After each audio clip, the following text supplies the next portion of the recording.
Hello, everyone, and welcome to another episode of the Son of a podcast. I'm not gonna lie, I've lost track of which episode this is.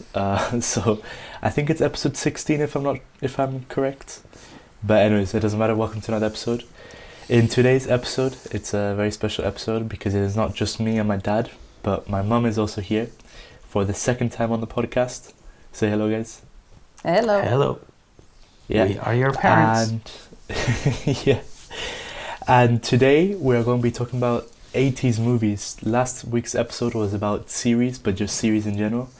And today, because we feel like movies are quite broad, and seeing as the 80s are seen as the golden era of movies, we are going to be talking about them and the differences between movies now, movies then, and we're also going to talk about the most overrated and our favorite 80s movies. So, should be a really great one, to be honest. You guys want to say anything before we get on with it? Nothing. Let's crack on. Are we also giving our favorite films? Yeah. That's what I just said. I just said we're doing the most overrated and the favorite ones. I missed that. I'm being distracted by a cat playing around with their toys. So I missed what you said. All right, shoot, go. So, I think the biggest difference, or the biggest question I have, which I already kind of know the answer to be honest, but I want you guys to kind of explain the way you see it is, what's the biggest difference between how we watch movies now versus how you guys had to watch them when you guys were teenagers in the 80s? Well, the biggest difference I can think of is that back in the day you had to go to the cinema until video came out, until VCRs came out and the video clubs came out. Mm-hmm. We had to go to the cinema. We had no choice. I don't know. Is that what you think? Exactly the same. And you have the world at your fingertips. You can practically see now with the streaming we mentioned services. Streaming services last week in last week's episode as well, and how it's changed the game, hasn't it? Of you can just watch whatever you want, whenever you want, wherever you want, instead of having to go to the cinema. Completely.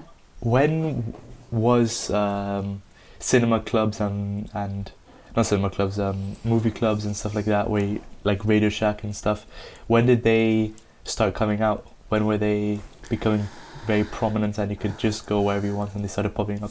In Spain, of course, because you guys lived in Spain in the 80s, so it's different than in the States. Yeah, here in Spain you didn't have Radio Shack or anything like that. They were basically... there wasn't really any main chains of video clubs or where you could go rent movies. There were normally small, privately owned shops that specialized in video clubs, which also means that the choice was very limited. Yeah, and when if a new film came out, they may get 4 copies of it, and you had to either go on a list or get there really quick so that you could ensure you could watch it. Yeah, and also the biggest difference is that the blockbuster films, or most films, but especially the blockbuster films, came out like maybe a year or 2 after the main film had come out. So if Indiana Jones came out in the cinema, you had to wait maybe a year and a half until it was available on your local video club. Mm-hmm. And also here in Spain in the early 80s anyway, it changed a little bit in the late 80s, but in the early to mid 80s in Malaga center, like the city of Malaga, which was the only place where you could actually go to a big cinema that held over 300 people, and therefore the only places that could afford to have blockbusters, there was only one. There was only one cinema in the whole of Malaga, so you could only see one film at a time. If you were lucky, they might have a matinee, a morning film, and an evening film on Saturdays. But mostly it was one film. The rest was just wait, So if the film one screening a day, and only one film. So if the film of the year was E.T., that's all you could watch. And then you had to queue around the block to get in. Yeah. I find that so crazy.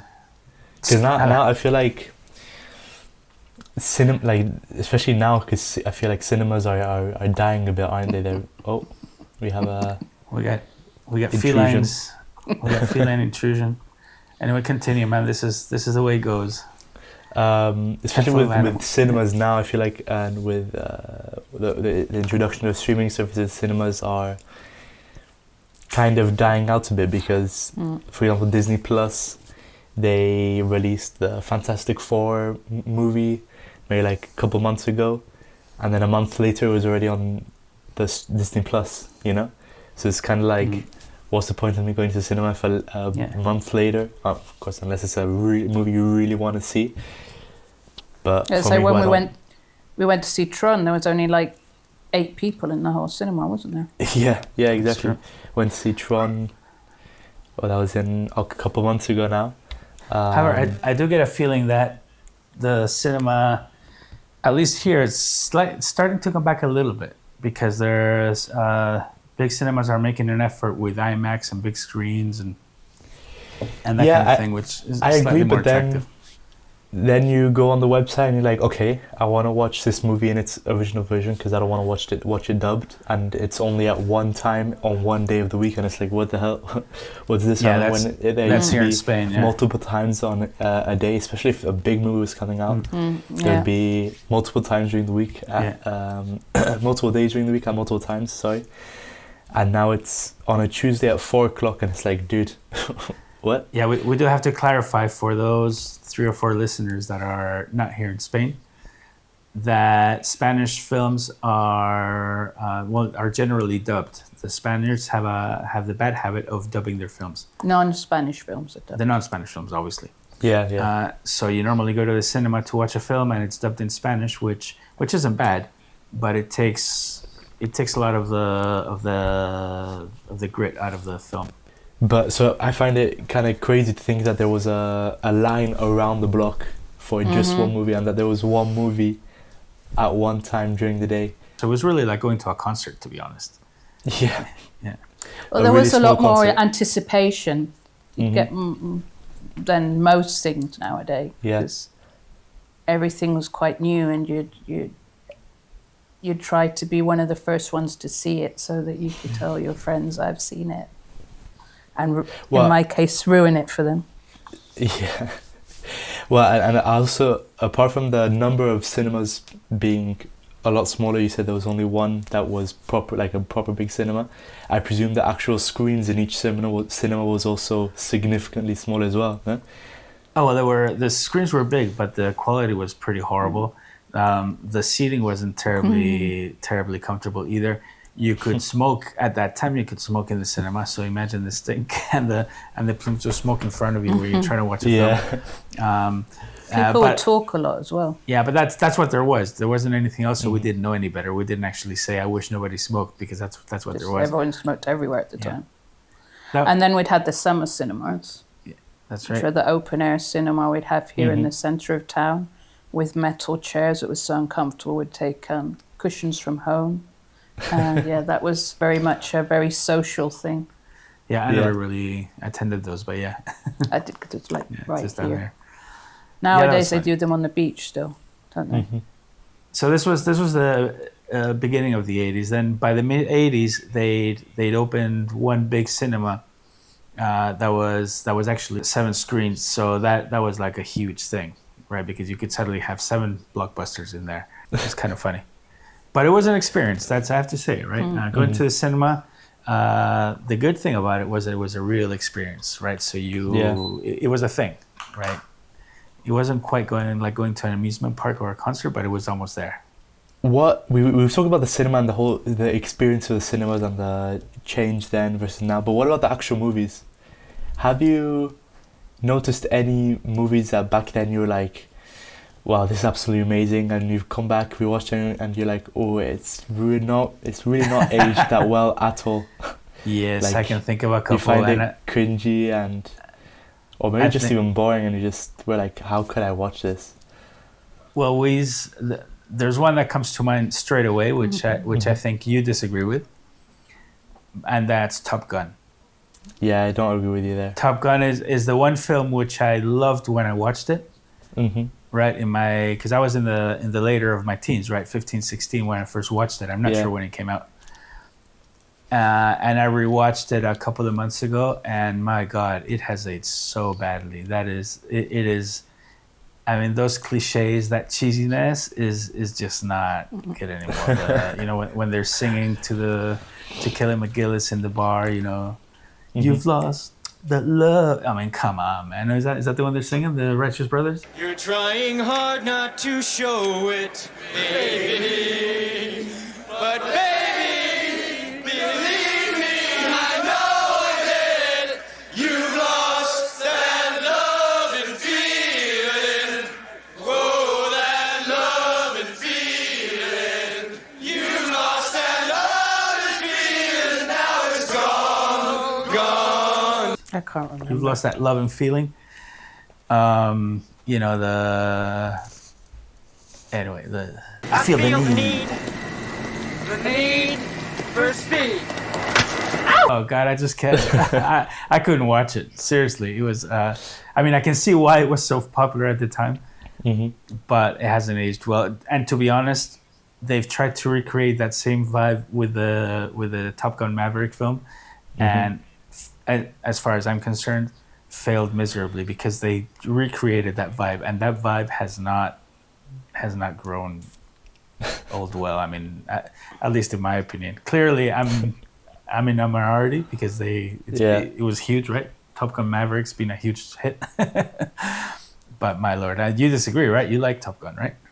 I really love Top Gun, to be honest. Well, I wouldn't say love, but I really like Top Gun. I think, well, obviously because I like the aviation part as well. I like the jets and stuff, so I find that really cool. Yeah. But also, that was cool. I feel like the cringiness kind of encapsulates. There we go. The 80s quite well. Because a lot of them, frankly, a lot of the movies in the 80s were kind of like that. They do have kind of cringy dialogue, and they're like, you know. Right, but my point is that in the 80s that was cool. Yeah. I don't think it's cool anymore. But I don't know. What do you think? The one that comes to mind for me is Predator. Oh yeah. Oh god. Yeah. I really liked that back in the day, and we tried to rewatch it some years ago, and it was just Yeah, Predator was great at the time with those effects and the disappearing monster. But what I couldn't remember was the cheesiness of the dialogue. Bunch of slack-jawed faggots around here. This stuff will make you a goddamn sexual tyrannosaurus. Just like me. Yeah, strap this on your sore-ass plane. I mean, you know, it was like Hasta la Vista, baby, but 30 times more cheesy. I've actually never watched the original Predator, to be honest. Right, but you've watched Top Gun and you love it, yeah? Yeah. I've watched Top Gun and I really do like it. I don't know. I don't get why. I mean, I get the dialogue is cringy, but I don't feel like it's that cringy, you know? I feel like it's decently cringy, if that makes sense. Well, I don't know. Maybe it's cringy because we used to walk around saying that stuff. You know, in the you know, we're playing basketball or whatever. It'd be like, I feel the need for speed, you know, that kind of thing. Karate Kid was another one. I don't think that one has aged too badly, but the dialogues in it are a little bit, Ralph Macchio's heartfelt monologues are a little bit too, harsh to hear now, but it was great at the time, I have to say. But that's why I say I feel like it was just the dialogue in general in that time was a bit wishy-washy. I don't know if that makes sense. You look back at it now and it's a bit oof. Yeah, I'd say it was also almost like innocent, right? Mm. Yeah? In fact, last night we watched what was it? The Outsiders. We watched The Outsiders last night because I hadn't seen it. Mm-hmm. I'd never seen it, believe it or not, and I've always heard that it was one of the iconic films of that time, especially because of the cast, right? That's the film where people saw Matt Dillon, Patrick Swayze, Tom Cruise. Oh, okay, wow. Emilio Estevez, Rob Lowe. Right, so those guys made their first appearances almost in that film, and they all became huge stars, right? So we watched it last night, and it's not a bad film. Not a bad film, but the dialogues they're not cheesy. They're not quite cheesy, but they are very innocent type, or they portray them very innocently. It's not like now where it's quite a harsh film, right? People die and people get burned and things like that. Friends lose their best friends, and right now at this time, that kind of scene is very pungent and very dramatic. Whereas Yeah. at that time it was almost innocent the way it was done, right? It was 80s. It was 80s. Yeah. I don't know how you can make burning friends innocent. What is Outsiders about? You gotta though? watch it. It's about gangs, about sort of like street gangs in a small town. More like the rich kids against the Yeah, poor exactly. kids. Yeah, which is okay. kind of funny because the rich kids are tougher than the poor kids, right? Mm-hmm. You know, so it's not like it's not a put it this way, it's not a Spike Lee film, right? Mm-hmm. It's more of a it's more like Spielberg trying to get tough, right? Which it's it's Francis Ford Coppola. Don't get me wrong, it's a good film. It's well directed in that, but it doesn't have the drama. The dramatic parts are not as dramatic as they are able to make them now. Yeah. However, I can see why it was such a huge hit at the time, because if I'd have been those kids' age when I watched the film, I would have loved it, no doubt about it. We kind of mentioned all these big actors like Tom Cruise and we especially we mentioned the Top Gun and Top Gun Maverick. What do you guys feel like about, or how do you guys feel about sequels as well as remakes? Right. Because obviously Top Gun with Top Gun Maverick, and then the continuation of the Terminator series and all these huge movies that, frankly, anyways, what do you guys think about them? And then I'll say what I think about it. What do you think, my darling? Well, for example, one of the films that is on my long list is The Running Man, which I really enjoyed back in the day, and they're just about to bring out a remake of that. Oh yeah, it's true. My normal take on remakes is that unless they try to give it their own angle, I think we spoke about this last week when we were talking about series. Same thing applies. If you try to remake something, giving it exactly the same vibe as the original, you're gonna lose out, because the vibes change. You know, times change, and the way people see films and the way people perceive things changes. So if you try to recreate the old one exactly with the same thing, you're gonna lose out. You have to try to give it a thing. I think we were talking last week about Baywatch, for instance. It was a series, but they did make the film with The Rock and Zac Efron. You know, and that was very, very different film to the original series. You know, it was. You know, they were swearing all the time. There was sex. It was quite obnoxious compared to the series. Hey, a foot. That's good luck. Pick it up. And that made it unique. You might not like it, fair, right? But it made it unique. You know, so if you try to do that, then you're okay, I think, right? Yeah, but if you try to recreate the film exactly as it was, I'm not sure. It's always I'm not sure you're gonna get there. If you try to compare, right? If you watch a remake without having seen the original, then And then sequels, it depends. I mean, lots of them. Terminator, I think the whole Terminator franchises, they've done it well. Yeah, sequels. Friday the 13th, for example, that most of them. I think that apart from one where I'm not sure whether that's Halloween or Friday the 13th, where they go to space. One of them does that. Yeah, that was I have no idea. Really? And Jason then, in space? Yeah, I think so. What is his mask? I think so. And then going back to Predator versus Aliens, surprisingly, was very good. Yeah, that was good. Yeah. Well, Predator could only get better. It couldn't get worse, right? That's true. And the obvious one, Star Wars. Yeah. Yeah, I suppose that started in the 70s. We could do a whole podcast. Yeah, I was on going that. to say, it depends on which prequels and who you ask, which sequels and who you ask. Yeah, because anyway. Another one which is on my list, Pet Sematary. They did a remake of that not so long ago, which was quite good as well. They changed the vibe a bit. They've done a couple, I think. Yeah. So remakes is hit and miss. Sometimes they're good, sometimes they're bad, I reckon. What's your take on them? Well, I like I said, I kind of said what I thought about remakes, like you said last week, and I still stand by it, and I agree completely with you. You have to kind of give your own little twist on it and do your own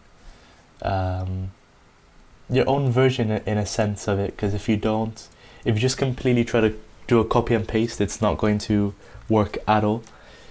So I completely agree with you on that. And sequels, I mean, some of them can do it very well. I feel like Top Gun Maverick did it well. Maybe it's in a like. I'm not saying that they're good movies, but they I feel like they captured the vibe and they didn't completely. In some cases, they destroy some older characters to make way for some new characters, which I don't like. Star Wars, but anyways, I don't feel like that's the way to do it. Obviously, no. So it could be good, could be bad, but I feel like sequels tend to be better than the remakes in general. Yeah. And I think we should separate Star Wars and not talk about it, because I think we have to have an episode only on that, because I have a lot to say. Personally, I have a lot to say. Me too. Because I am your father. Right, so moving on. I'm trying to think of sequels that I like of 80s movies. You know which one I like, but I feel like it's more of the younger me that liked it? I really liked the Indiana Jones movie that came out in like the 2010s. I really liked that one. Probably if I watched it again and I saw it in a grand scheme of things, I'd probably be like, oof, it's probably not that good.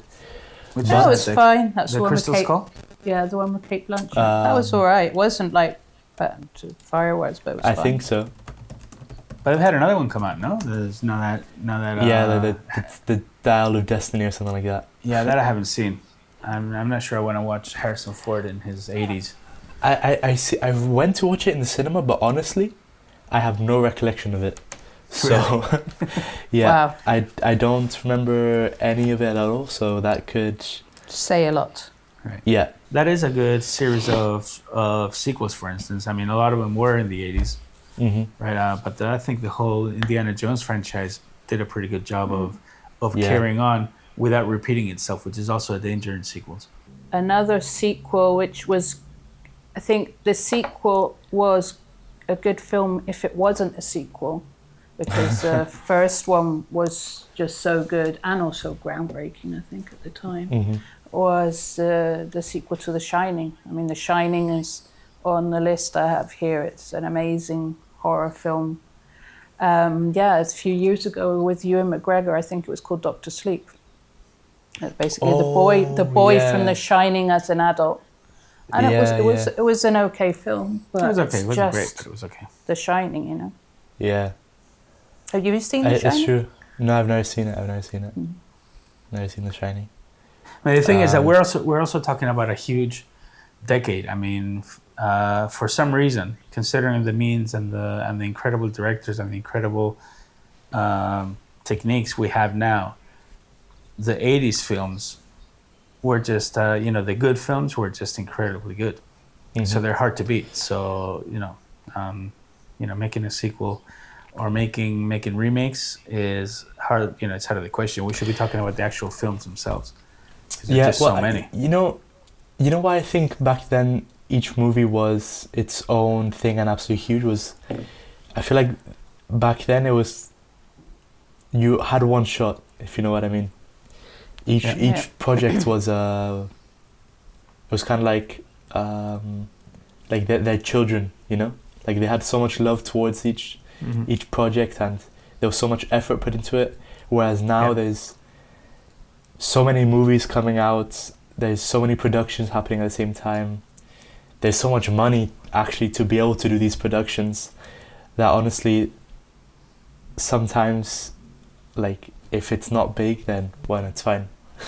On to the next one, let's go.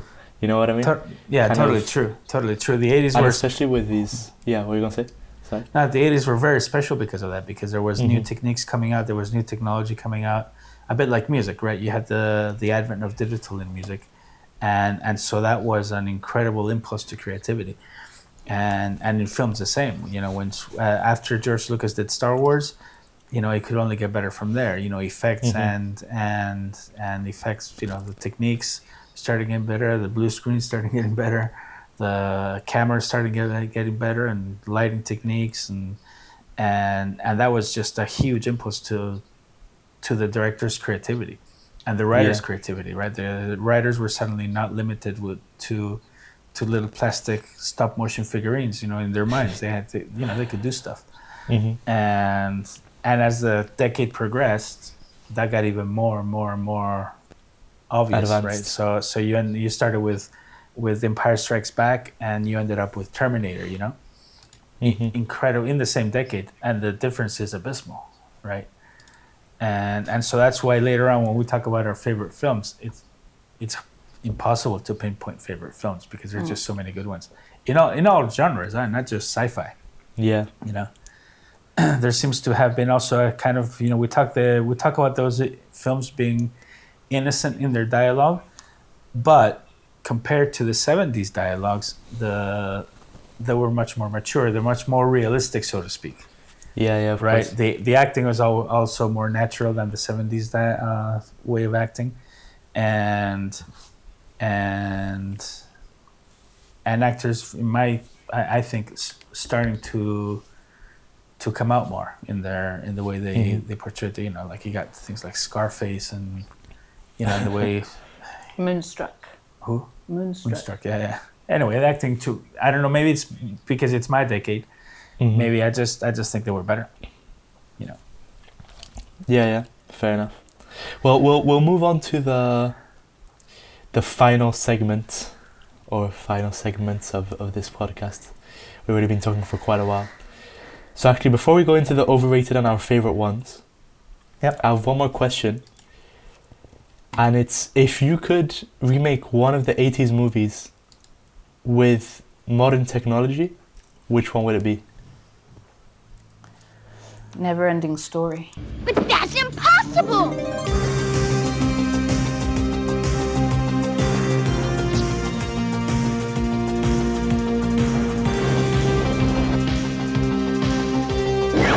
Not bad.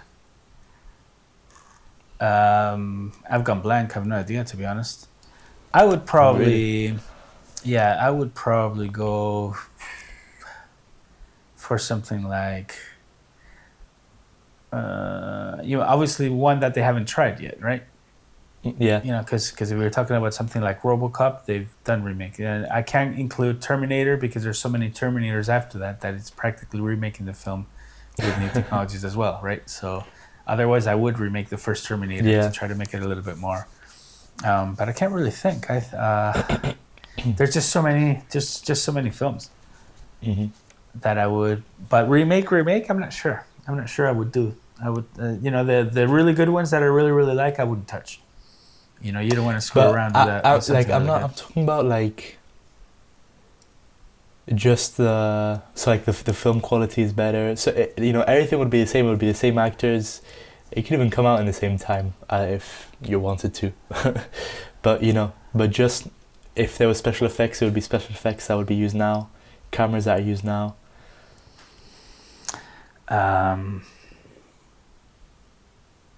Probably Predator, because I loved it so much at that time, and looking at it now, it's just so crap. Yeah. But I would remake it totally. I would scratch that dialogue and make it intelligent for a start. Okay. Fair enough. Because because it's one of the biggest disappointments in my cinematic history is rewatching Predator. It was terrible. Fair enough. That's a good answer. To be fair, I think I would choose maybe either The Return of the Jedi or The Empire Strikes Back, but do it properly, not do it like George Lucas did in the special editions that he released in 2000 and something. No, don't do that. Where do it properly. I think that would be really cool. Fair enough. So. Yeah. Fair enough. You see, I didn't go there because it holds a special place in my heart exactly the way it is.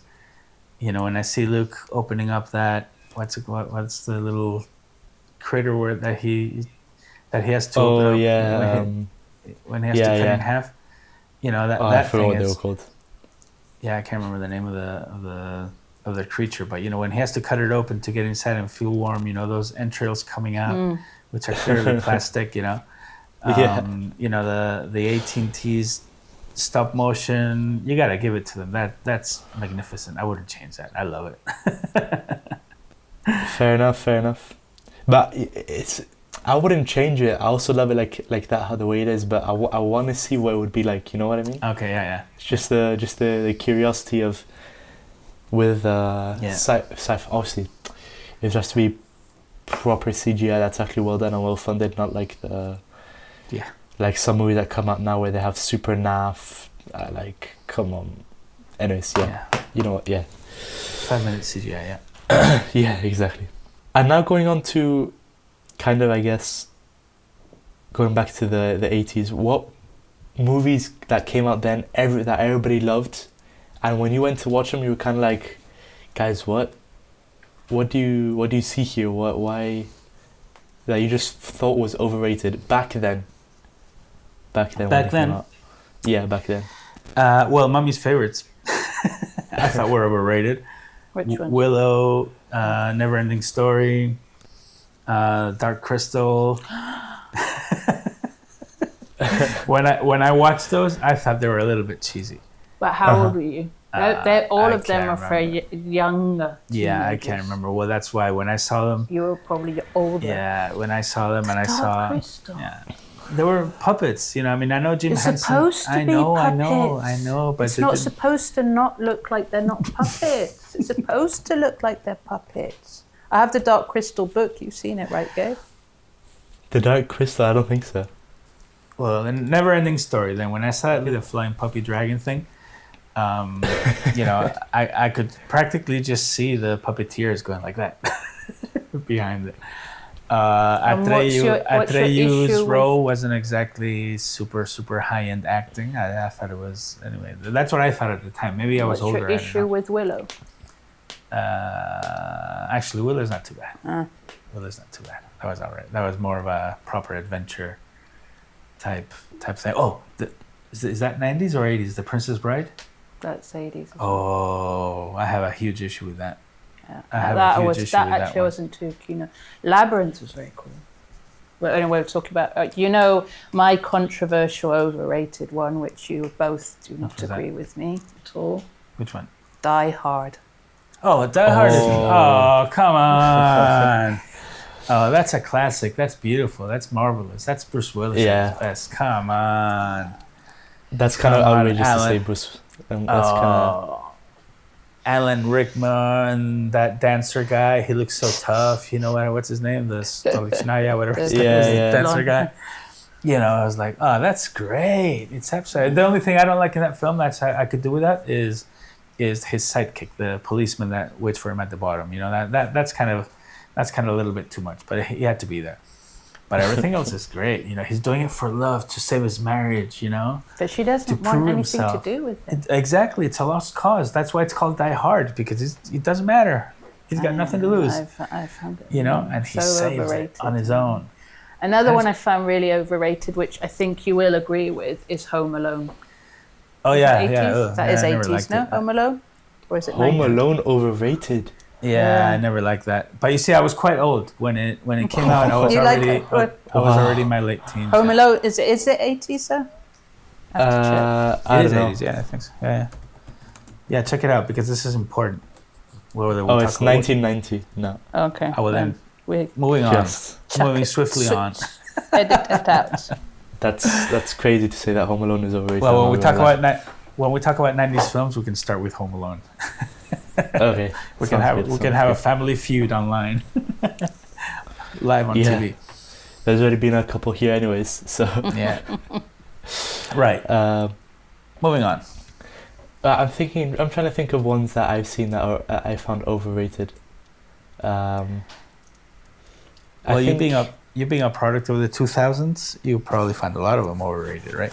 Yeah. One that I found a bit, I don't want to say overrated, but a bit naff was the Goonies.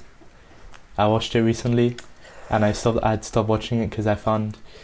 I think I'm just too old to watch it. I was going to say that. I know that I watched it when I was... I feel like because it's a typical movie that if I watched when I was younger, I would have really enjoyed, I feel like. But now I'm just too old, so I was a bit like, okay, come on, guys. Just go down the cave into the treasure, whatever the hell it is. Like, I really don't... Just go. Like... Yeah, I think that's a very, very, very specific particular. That's a film, you have to... I think E.T. and the Goonies serve their purpose in the history of cinema. And E.T.'s not overrated. E.T.'s incredible. No, but they did serve one purpose, and that is to give way to Stranger Things and the Fear Street series. Those two would not be anything without the Goonies and E.T.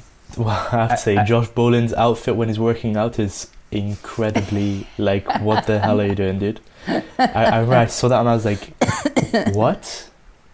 Shorts on top of joggers, and then like that crop top sweater that's like cut off by the sleeves. I was like, guy, well, I'm sorry, get but that off. You have seen Millie Bobby Brown's outfit in this final. Yeah, and it's exactly an outfit as well. It's the same thing, but it's that's how people dress then. That's how it was. I know, but that like. Yes, like, that's for another podcast, man. 80s fashion. Yeah, it's true. Leg warmers. Mm-hmm. Leg warmers. Anyways, yeah. Anyways, let's move on now to the final segment, and this might be the longest one. We'll see. But we might have to do 2 podcasts here. Divide this in 2. Yeah, we'll see. Probably we won't take too long. It'll be fine. It's gonna be our favorites. Let's say top 3. No, I have to do 4. I tried, and 4's. I had managed to get it down to 3, and then I just remembered one we'd mentioned this morning actually, and I have to add it. 3/4. 3/4. We have, and then we do special mentions after. Okay. And also, Daddy and I have done 2 favorite lists. One that were favorite when we watched them the first time, and the other one now. Okay. Yeah, I have my favorite films of the time, and then I have my favorite films as an adult, and they're slightly different lists. I've got overlapping, but do you have? Huh? I've got overlapping, but. We have overlaps. Okay. Well, if you want, Mum, you can start. Okay. My favourite ones from back in the time, which you know, my number one, you know which one it is The Lost Boys. Yeah. Followed by Nightmare on Elm Street. Okay. Followed by Stand By Me. Okay. Followed by Highlander. So that's in order, yeah? Have you seen Highlander? No. Okay. Right, so the first one is Lost Boys. That's your first one. Yeah. All-time favorite. Why? I don't know. I found it. The whole aesthetics of it was very different. It was made in a way where it would appeal to younger teenage audiences and the older teenage audiences. I've always loved. It's not horror. I've always loved horror, but it's a vampire. It's the darkness. Mm-hmm. The whole vibe, the music. It had great music. The beautiful people. Beautiful people. Have you seen it, Gabe? Do you know what it's about? I know what it's about, but I've never seen it. No. It's a good film. Kiefer Sutherland. Who's it? Jason Patrick, is it? Yeah. The 2 Feldmans, Corey Haim and Corey Feldman. I don't know who the girl is, but she's gorgeous. Yeah. The soundtrack's very, very borderline 80s, 90s, but it's good. It's a bit like it's a bit like the Top Gun soundtrack, right? It makes a film, right? That's my only good thing. In fact, about Top Gun, the only thing I would say, the soundtrack hasn't aged well, but at the time it was great. It was the best soundtrack in the world. You know.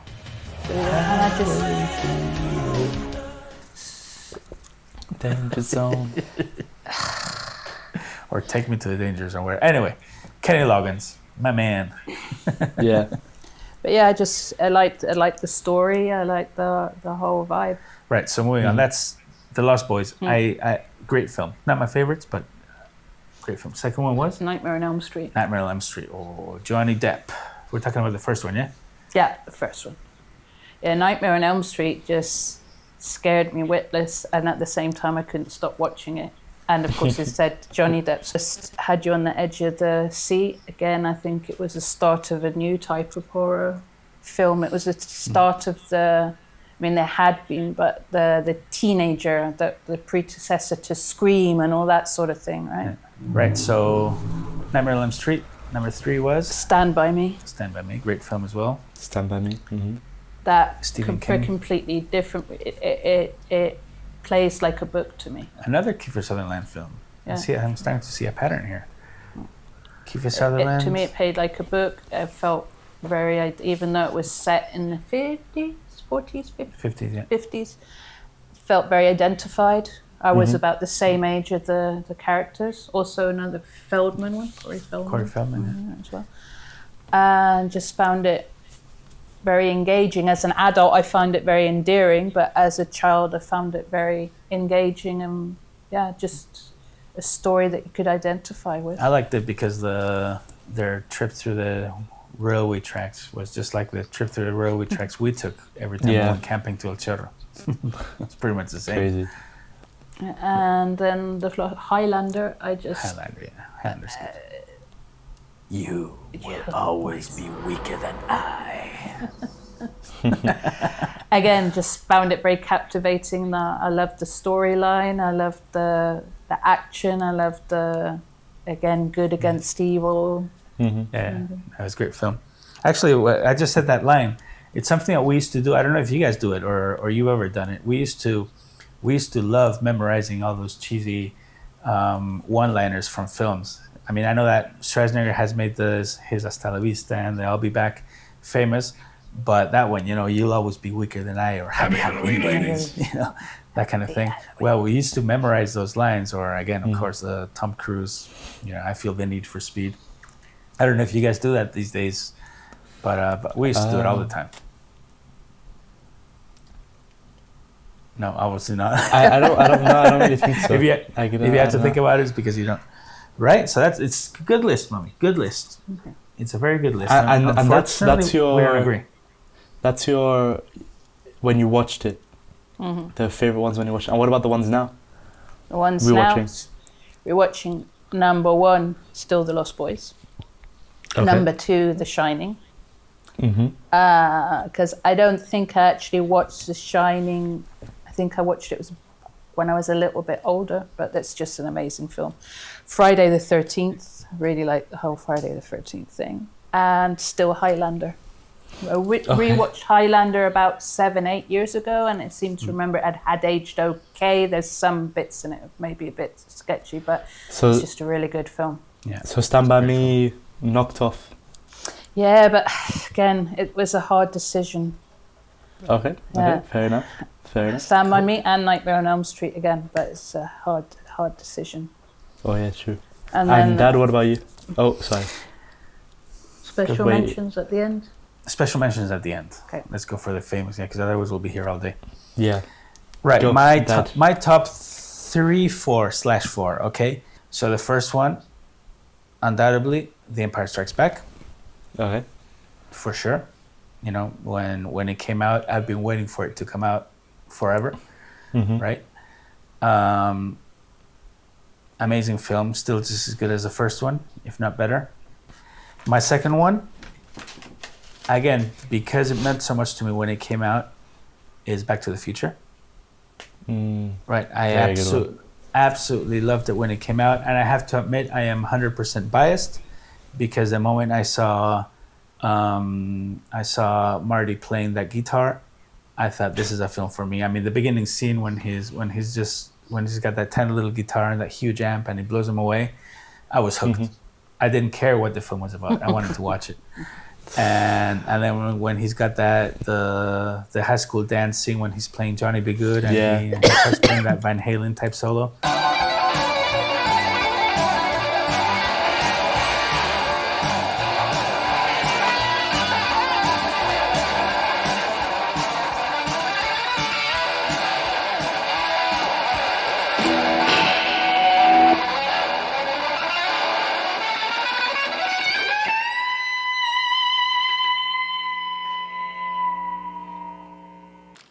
Guess you guys aren't ready for that yet. But your kids are gonna love it. And then, of course, the whole storyline just captivated me. You know, the DeLorean and the time travel and falling in love with a girl that turns out to be his mom. You know, amazing film. When I watched it, I just came out of the cinema and didn't think of anything else for the next 2 weeks, except that. So I loved it. His mum is falling in love with him, and he has to stop her falling in love with him. And then finally, for the same reason, When Harry Met Sally. Just borderline 80s. It's 1989. I was 18 years old, 17, 18 years old when it came out. I think I've mentioned it in a previous podcast when we were talking about relationships. Yeah, I think so, yeah. But me and Fred and Chendo and Nick, we were, for the 2 or 3 years prior to that film coming out, it was our obsession. With men, women, relationships, trying to understand women. Yeah. Why couldn't we understand women? What was going on with these marvelous, unnerving creatures that we didn't understand? And when Harry and Sally came out, when Harry Met Sally came out, my first thing was the dialogues were incredible. Nora Ephron's script is incredible, and it turned out that it wasn't a teenage thing. You know, adults also had exactly the same problem that we had, right? Disguised under the whole, can men and women be friends? The answer being no, sex always gets in the way. Because no man can be friends with a woman that he finds attractive. He always wants to have sex with her. So you're saying that a man can be friends with a woman he finds unattractive? No, you pretty much want to nail him too. Grape? No, I don't like to eat between meals.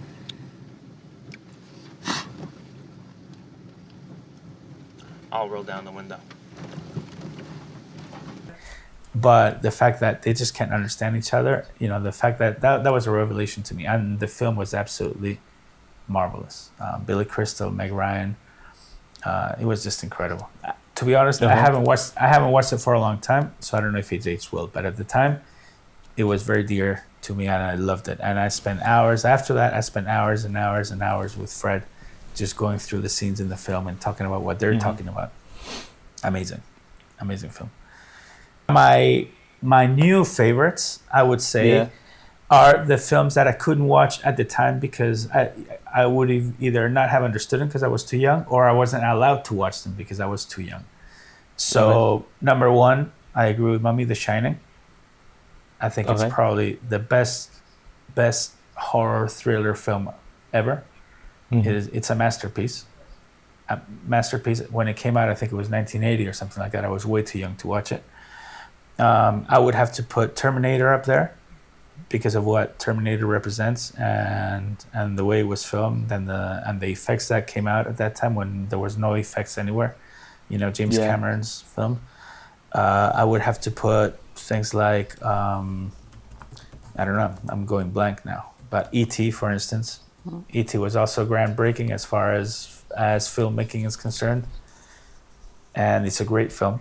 It's aged really, really, really, really well. Dialogues are great. Characters are amazing. It's just a beautiful family film, E.T. Yeah. Getting more serious, I would say I would go the David Lynch way, you know, Blue Velvet, that kind of thing. Amazing films. There were also great films that created stories, that created characters that nobody had ever seen before. Well, me, obviously I only have one list because I wasn't alive then, so I can't do back then versus now. But for me, top one is Return of the Jedi. I absolutely love it. I mean... Yeah. Oh, Return of the Jedi, really? Yeah. No, Return of the Jedi. Over The Empire Strikes Back. Yeah. For me, it's Return of the Jedi, then Empire Strikes Back at number 2. I mean, I absolutely love Star Wars. I mean, I remember watching them when I was a kid and absolutely loving them and watching them all throughout my life, and I never, ever get tired of them. Never. Right. But Gabe, The Return of the Jedi has Ewoks, man. There's nothing wrong with Ewoks. Exactly. There's It has nothing Ewoks. wrong with Ewoks. No, but that's the whole thing. You just said it. The Return of the Jedi has Ewoks, man. I don't know. See, I was already a little older by then, and when I saw the Ewoks, I thought it kind of like... Dude, you gotta love Wicket and all these guys. Anyways. And, yeah, I just love Star Wars. And then number 3, you know, I was thinking about it, and I think I'm gonna have to go with Indiana Jones and the Raiders of the Lost Ark. Right, good one. I absolutely. I think it is 80s, right? It is, yeah. Okay, yeah. I was gonna go Terminator 2, but then that was released in 91. So, and then top 4, I think Top Gun. Yeah, I think those are my top 4. I mean, it is cheesy and stuff, but I don't know. I just love the action. I love the scenes. I know you hated that, but I love the opening scene of where they're on the aircraft carrier and they're landing and they're just all. No, that's actually a pretty good scene, and the soundtrack that goes with it, Steve Stevens, it's doing the Top Gun anthem. That's a great scene. No, that is the best part of the film by far. I really love it, and there are some cringy parts like when they're singing in the bar, but you know, oh boy, every 80s movie has a cringy scene or cringy part in it. Sorry, man, I'm thinking of more. How about Angel Heart? What a great film. Angel Heart's a really good one. Special mentions here, which we've touched on a lot. We've got Poltergeist. Poltergeist, great. Terminator, Pet Sematary, The Fog, Dead Poets Society is a very good one. That was nearly in my list as well. Willow, Christine, Ghostbusters. That was great. Oh, actually, I'm going to change Top Gun for Ghostbusters. I agree with that. Actually, you know what? Ghostbusters, Dead Poets Society was almost on my list because that's an. Have you seen it? Dead Poets Society is very good. Man, marvelous. I'm not a fan. Forgive me, world, but I'm not a huge fan of Robin Williams. But in that film, he nailed it. You're not a fan of Robin Williams. Anyways, we're not going to go down that road because it's already getting a long episode. But Vampire's Kiss, which is a Nicolas Cage one where he gets bitten and when he's having a romantic encounter with a woman and he's just convinced that he's being turned into a vampire. Moonstruck, which is again a Nicolas Cage one when he was still good with Cher. That's a good one. The Dark Crystal, which we touched on before. Goonies, Gremlins, Breakfast Club, The Thing. Oh man, and The Fog. You see, The Thing. I don't think I even got to watch the film, The Thing, until after the '80s. So that's why I didn't even think about it. But it's a great film, and we watched it not too long ago, and it's aged really well. It has that really cloying claustrophobia that they kept the spirit alive really well until the end when the chewing gum monster comes out. The reveal of The Thing. Yeah, which is literally melted bubblegum. And American Werewolf in London. Oh yeah, that one was good. See, I never watched that one, but it was good. Yeah, I mean the effects on that one. That was legendary for the way he turned into a monster, to a werewolf. So that's it. That's our 80s in a nutshell. Yeah, in a very huge nutshell. Yeah. But I think that's a great place to end it. So just to recap, my top favorites are Return of the Jedi, Empire Strikes Back, Indiana Jones, Raiders of the Lost Ark, and Ghostbusters. I forgot about Ghostbusters, I have to say. That's my bad. Mum, yours was watching it back then was Lost Boys. Nightmare on Elm Street. Nightmare on Elm Street, Stand By Me. And Highlander. Then watching them now was The Shining. The Shining, Friday the 13th, Lost Boys, and Highlander. Then Dad, yours back then was Empire Strikes Back. Back to the Future. Back to the Future. What Terminator. Terminator. Oh, sorry. And When Harry Met Sally.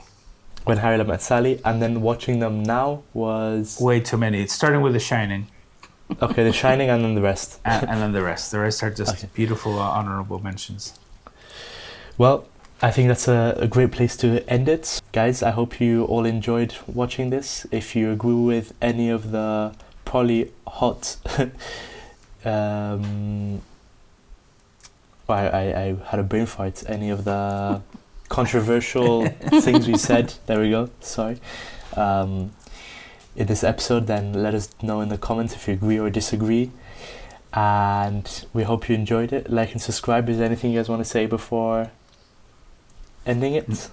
Nothing at all. Just keep on watching them films. No. And so yeah, if you want to watch any 80s films we've mentioned, especially in the last 5 minutes, we've mentioned probably like around 50. So you can go through each second, pausing and writing them down. But yeah, thank you guys very much, and we hope you enjoyed. See you guys next week, and don't forget to like and subscribe and leave a comment if you enjoyed. Bye bye. Bye bye. Bye bye.